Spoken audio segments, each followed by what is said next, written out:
Hello students, welcome to my application. तो students start करेंगे question number 3। Okay, तो question number 3 માં છોકરાઓ જો તમને શું માહિતી આપેલી છે, કુંજ લિમિટેડની માહિતી આપેલી છે, જેમાં તમને નફા જથ્થાનો ગુણોત્તર આપેલો છે, વેચાણ પર કાચા નફાનો દર આપેલો છે, એટલે વેચાણ પર નફાનો દર આપેલો છે, હાલના વેચાણે પડતર આપેલી છે। ઓકે, તો તમારે દાખલામાં સમતૂર બિંદુએ વેચાણ શોધવાનું છે। ઓકે, તો નફા જથ્થાનો ગુણોત્તર જો તમને આપેલો છે 40% અને વેચાણ પર કાચા નફાનો દર આપેલો છે 25%। ઓકે, હવે છોકરાઓ વેચાણ પર જે નફાનો દર 25% છે ને અહીંયા પડતર તમને આપેલી છે 30 લાખ। પડતર કેટલી આપેલી છે? 30 લાખ। તો હવે દાખલામાં ગણતરી કઈ રીતે થશે? જો તમને ખબર જ છે છોકરાઓ કે તમારી પાસે દાખલામાં જો વેચાણ હોય ને તો એ વેચાણ તમને દાખલામાં આપ્યું છે નથી આપ્યું। તો વેચાણ પર નફાનો દર કેટલો છે? 25%। એટલે વેચાણ સમજો તમારું 100 હોય તો એના પર જો નફો તમારો 25% હોય તો એ 25 થાય 100 એટલે 75 એ તમારું શું થઈ ગયો? પડતર થઈ જશે। ઓકે, 75 એ તમારી શું થઈ ગઈ? પડતર થઈ ગઈ। હવે આ 75 જે પડતર છે એની કિંમત તમને આપી દીધી છે 30 લાખ। ઓકે, એટલે સમજો 75 પડતરની કિંમત તમને કેટલી આપેલી છે? 30 લાખ। એટલે આ પડતર છે ને એની કિંમત તમને 30 લાખ આપેલી છે, આ 30 લાખ આપ્યા છે। એટલે 75 વેલ્યુ જો 30 લાખ હોય તો 100 વેલ્યુ કેટલી? ઓકે, તો 30 લાખ ગુણ્યા 100 ભાગ્યા 75 એટલે કેટલા આવશે? 40 લાખ રૂપિયા। એટલે છોકરાઓ તમારું વેચાણ કેટલું થતું હશે? 40 લાખ રૂપિયા। એટલે આ થઈ ગયું તમારું વેચાણ। વેચાણમાંથી તમે જો પડતર બાદ કરો તો કેટલી પડતર આવી? આપણી 30 લાખની પડતર છે। એટલે બાદ થાય એટલે તમે નફો કેટલો કરતા હશે? 10 લાખ। આ તમારો નફો થઈ ડન, એકદમ પરફેક્ટ। હવે તમને દાખલામાં સમતૂર બિંદુ શોધવો છે તો સમતૂર બિંદુ માટે સ્થિર ખર્ચા જોઈએ। હવે સ્થિર ખર્ચા શોધવા માટે જો તમને દાખલામાં છોકરાઓ નફા જથ્થાનો ગુણોત્તર આપેલો છે, નફા જથ્થા ગુણોત્તર કેટલો આપેલો છે? નફા જથ્થાનો ગુણોત્તર લગભગ 40% આપેલો હતો દાખલામાં।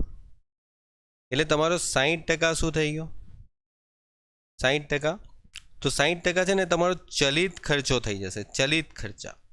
કારણ કે બંનેનું ટોટલ 100% થવું જોઈએ। તો જેટલા તમારા નફા જથ્થાના ગુણોત્તરના ટકાવારી આપેલી હોય ને, નફા જથ્થાના ગુણોત્તર વેચાણ પર 40% છે તો ચલિત ખર્ચા વેચાણ પર કેટલા ટકા થઈ જશે? 60%। એટલે છોકરાઓ જો મારી પાસે દાખલામાં ચલિત ખર્ચ શોધવો છે તો ચલિત ખર્ચા કેટલા આવશે? તો મારી પાસે જે વેચાણ આવ્યું ને 40 લાખ એ વેચાણના કેટલા ટકા થઈ જશે? 60% ચલિત ખર્ચ થઈ જશે। એટલે 40 લાખનું વેચાણ તો એના 60% ચલિત ખર્ચ થઈ જશે। એટલે કેટલા આવશે? 24 લાખ રૂપિયા મારા ચલિત ખર્ચ થઈ જશે। થઈ ગયું? એટલે તમારી પાસે જે વેચાણ આવ્યું એ વેચાણના કેટલા થયા? 60% ચલિત ખર્ચ થઈ જશે। ઓકે, આ રીતે થઈ ગયું। અથવા તો તમે છે ને છોકરાઓ પેલું પત્રક પણ બનાવી શકો। જો હું તમને પત્રક બનાવીને સમજાવું, જેમ કે ફોર એક્ઝામ્પલ તમારી પાસે દાખલામાં વેચાણ છે, કેટલું વેચાણ છે? બોલે સર 40 લાખ। 40 લાખના વેચાણમાંથી 24 લાખ તો ચલિત ખર્ચ થઈ ગયો, તો માઇનસ કરો તો બચે કેટલા? 16 લાખ। આ તમારા ફાળાની રકમ થઈ ગઈ। એમાંથી છોકરાઓ તમે સ્થિર ખર્ચ બાદ કરો તો સ્થિર ખર્ચા બાદ કેટલા થશે? તો સ્થિર ખર્ચ બાદ થશે નહીં, કારણ કે સ્થિર ખર્ચ છે નહીં। પણ તમને દાખલામાં નફો તો આવી ગયો ને, નફો કેટલો છે? 10 લાખ રૂપિયા નફો છે। તો 10 લાખ તમે બાદ કરો તો અહીંયા તમારી પાસે ડિફરન્સ કેટલો આવે છે? 6 લાખ આવે છે। અથવા તો જો છોકરાઓ તમારી પાસે કુલ પડતર હતી દાખલામાં, કુલ પડતર કેટલી છે? તો કુલ પડતર દાખલામાં છે ને 30 લાખ આપેલી, અને એમાંથી તમારી પાસે ચલિત ખર્ચો થઈ ગયો ને, ચલિત ખર્ચ કેટલો છે? ચલિત ખર્ચા 24 લાખ આવેલા ને, ચલિત ખર્ચ આપણે કેટલા આવેલા? 24 લાખ આવેલા। તો બાકી બચેલો એક કયો ખર્ચ હશે? સ્થિર ખર્ચ જ હશે ને। કેટલો હશે સ્થિર ખર્ચ? 6 લાખ। થઈ ગયું? સમતૂર બિંદુ કમ્પ્લીટ। હવે તમારી પાસે 20 લાખના વેચાણે નફો કે નુકસાન શોધવા ગયું। સમતૂર બિંદુ તમારું આવી ગયું, સમતૂર બિંદુ શોધવાનું બાકી ને। સમતૂર બિંદુ શું આવશે? પહેલા સ્થિર ખર્ચા ભાગ્યા પીવી ગુણોત્તર। સ્થિર ખર્ચ કેટલા છે? 6 લાખ। પીવી કેટલા આવ્યા? 40। તો 6,40,000 સાથે ભાગાકાર કરશો એટલે 15,00,000 રૂપિયાનું સમતૂર બિંદુ આવશે. થઈ ગયું. પછી તમને શું કીધું છે કે 20,00,000 રૂપિયાના વેચાણે નફો કેટલો થશે?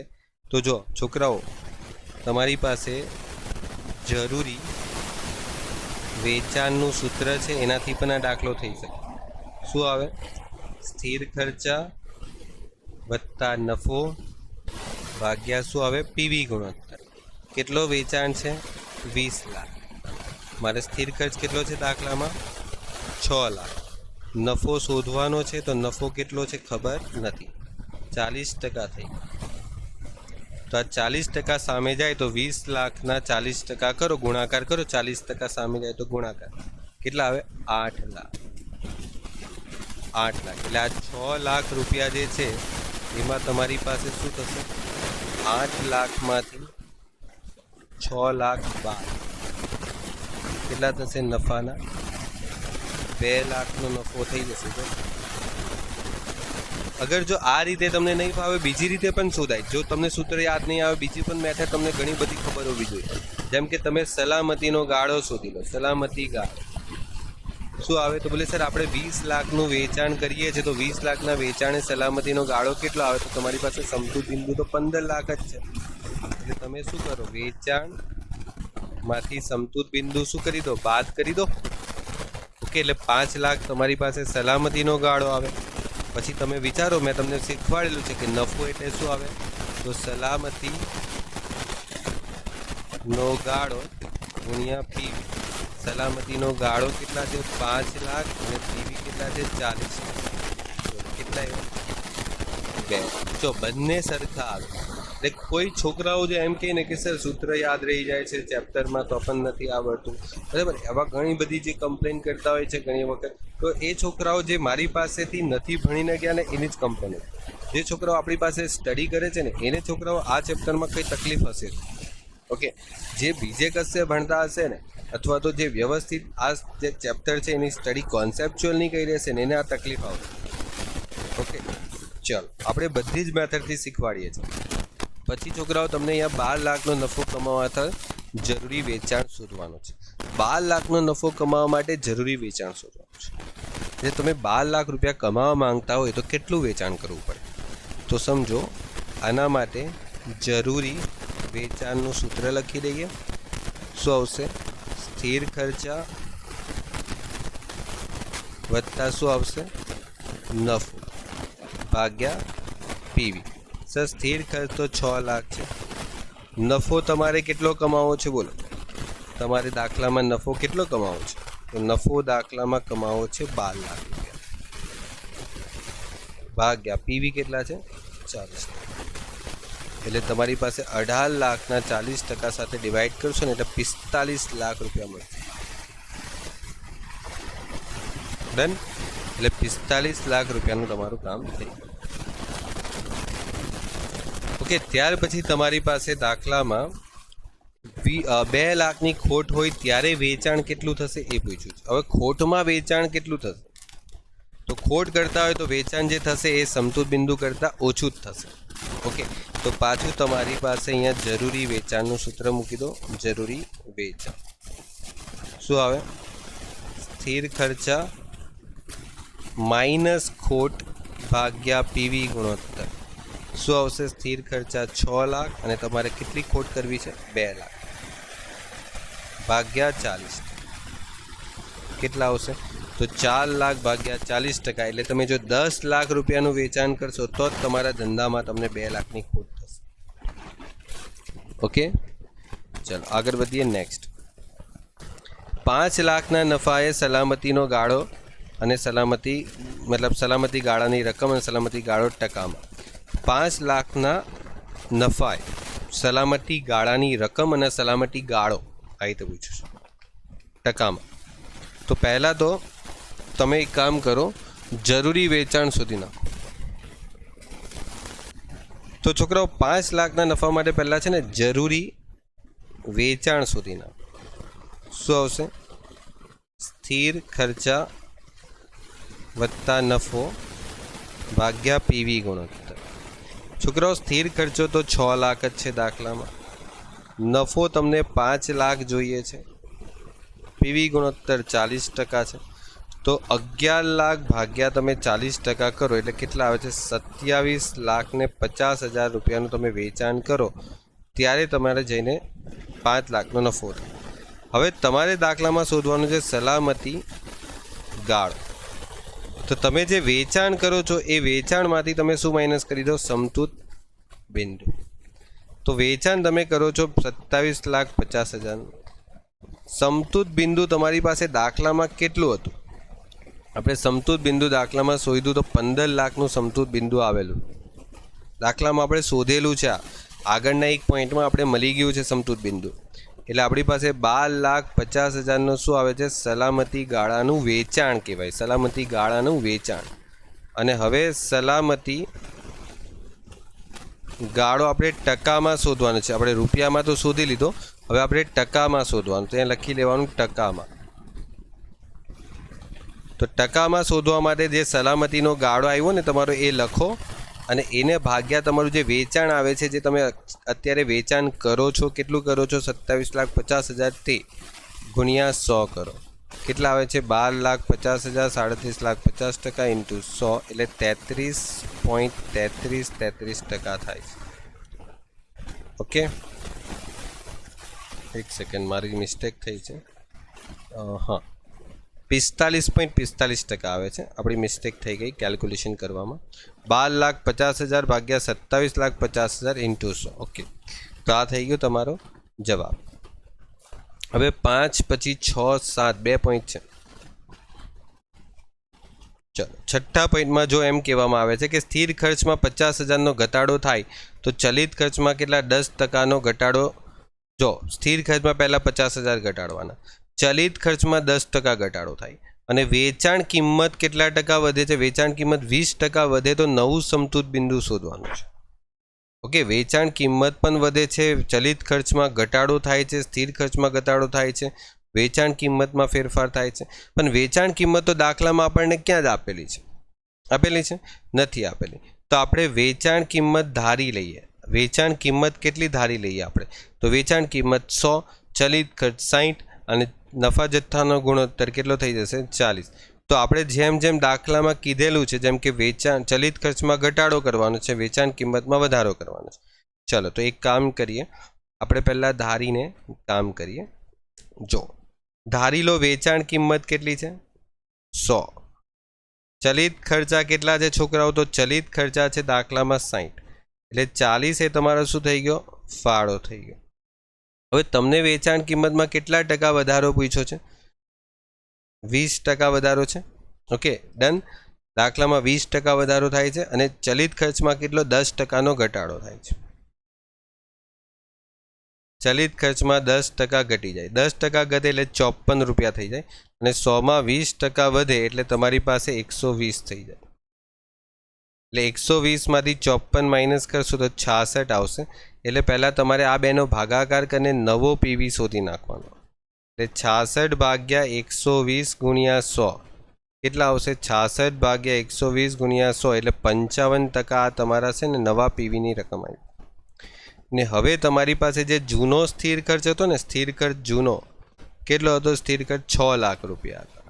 આમાં પણ છોકરાઓ 50,000ની બચત થાય છે, એટલે નવો સ્થિર ખર્ચ 5,50,000 થઈ જાય. તો તમને દાખલામાં સમતૂર બિંદુ પૂછ્યું છે ને, દાખલામાં નવું સમતૂર બિંદુ પૂછ્યું છે. નવું સમતૂર બિંદુ શું આવશે? એટલે સ્થિર ખર્ચા ભાગ્યા પીવી. સ્થિર ખર્ચ કેટલા છે? સ્થિર ખર્ચ છે 5,50,000. પીવી કેટલા આવશે? 55%. એટલે 5,50,000ના 55% સાથે ભાગાકાર કરશો ને તો આવશે 10 લાખ. ડન. આ થઈ ગયો તમારો ફાઇનલ આન્સર. અને લાસ્ટમાં તમારી પાસે જે રકમ છે એ રકમ મુજબ જો કામ કરીએ તો જો ચલિત ખર્ચ 25% વધે ને વેચાણ કિંમતમાં 20% વધારો થાય તો હાલના નફા કરતાં 40% નફો વધારે કમાવવો હોય તો તમારે જરૂરી વેચાણ શોધવાનું છે. એટલે ચલિત ખર્ચ હવે 25% વધે છે, વેચાણ કિંમતમાં 20% વધારો થાય છે, ને હાલનો જે નફો છે, હાલમાં નફો કેટલો હતો એ તમારી પાસે આ રહ્યો છે, અહીંયા હાલનો નફો છે. આ હાલનો નફો જે છે એમાં 40% નફો વધારે કમાવો છે તો કંઈ વાંધો નહીં, પહેલાં વેચાણ કિંમત વધારીએ, પછી ચલિત ખર્ચ વધારીએ. ઓકે, તો જો વેચાણ કિંમત 20%, ચલિત ખર્ચ 25% વધારશું.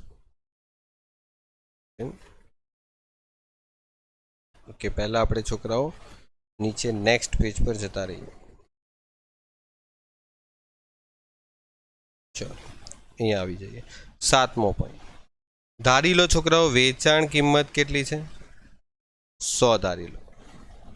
ચલિત ખર્ચા કેટલા ધારી લો? તો ભલે તે તો આપણી પાસે દાખલામાં 60 આપેલા હતા, તો 60 એટલે તમારો ફાળો થઈ જશે 40 જે અત્યારે છે.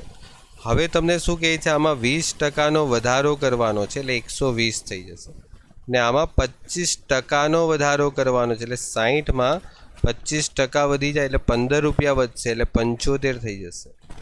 એટલે આ તમારી પાસે ફાળો આવશે 45. હવે આ ફાળાથી કામ નહીં કરવાનું, કારણ કે આ ફાળો છે ને એ તમારો કયો ફાળો છે? ધારેલી રકમ પરનો ફાળો છે, બરાબર? કોઈ રિયલ ફાળો નથી. આપણે તો વેચાણ કિંમત ખબર પણ નહીં હતી, આ તો ધારીને કામ કરીએ છીએ આપણે. એટલે આપણે નવો પીવી શોધીને જ કામ કરશું અહીંયા આ કેસમાં. એટલે 45 ભાગ્યા 120 ગુણ્યા 100. હવે સૂત્ર તો યાદ જ છે ને, ફાળો ભાગ્યા વેચાણ ગુણ્યા 100. ઓકે, એટલે 37.5. અને હવે તમારી પાસે જે હાલનો નફો છે ને, હાલનો નફો, એ નફો જે હતો 10 લાખ, એ નફા કરતાં 40% નફામાં તમારી વૃદ્ધિ જોઈએ છે, વધારો જોઈએ છે નફામાં. એટલે 10 લાખના 40% 4 લાખ આવે એટલે 14 લાખ રૂપિયા તમારી પાસે શું આવવા જોઈએ? નફો. આ નવો નફો થઈ ગયો. તો તમારી પાસે સમતુત બિંદુ શું આવે?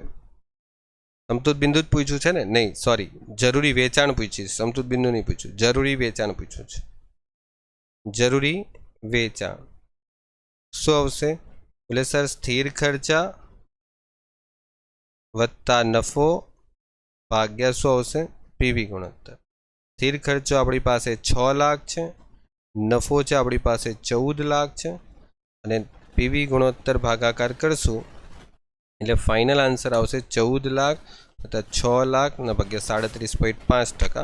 એટલે જે તમારો આન્સર આવે છે ને એ 53,33,333.33 આવશે. ઓકે, આ રૂપિયામાં આવશે છોકરાઓ, ધ્યાન રાખજો. અને રૂપિયામાં આવે તો રૂપિયામાં, ટકામાં આવે તો ટકામાં, પછી તમારી પાસે એકમમાં આવે તો એકમમાં. બધી ડિટેલ્સ લખશો ને તો પૂરેપૂરા માર્ક્સ મળશે, કશે માર્ક્સ જશે નહીં છોકરાઓ. જેટલું મેં કરાવું છું ને એને સ્ટ્રિક્ટલી ફોલો કરો. કોર્સની અંદર પણ જે સોલ્યુશન જે રીતે મેં કરાવ્યા છે, જે રીતે હું ઘણી વખત સૂચનાઓ આપું છું, હું બોલું છું, એ રીતે તમે એને ફોલો કરો તો તમારા ડેફિનેટલી બહુ સારા માર્ક્સ આવશે, બરાબર? આપણી પાસે છોકરાઓ છેલ્લા 2 વર્ષમાં એવા પણ છોકરાઓ છે જે એકાઉન્ટની અંદર ગોલ્ડ મેડલિસ્ટ થયા છે. ઓકે, યુનિવર્સિટીમાં ટોપ, એકદમ અકાઉન્ટની અંદર આખી યુનિવર્સિટીમાં ટોપ માર્ક્સ આવ્યા છે. એટલે એ છોકરાઓ કદાચ આપણે જેટલી પણ ડિટેલ્સ બતાવી છે, ફોલો કરી છે, એ લોકોને કહેવું એમ જ છે કે જે તમે કરાવ્યું છે એટલું આપણે ફોલોઅપ કર્યું છે એટલે જ માર્ક્સ આવતા હશે ને. ઓકે, ચાલો તો છોકરાઓ મળીએ નેક્સ્ટ લેક્ચરમાં. Good bye and take care.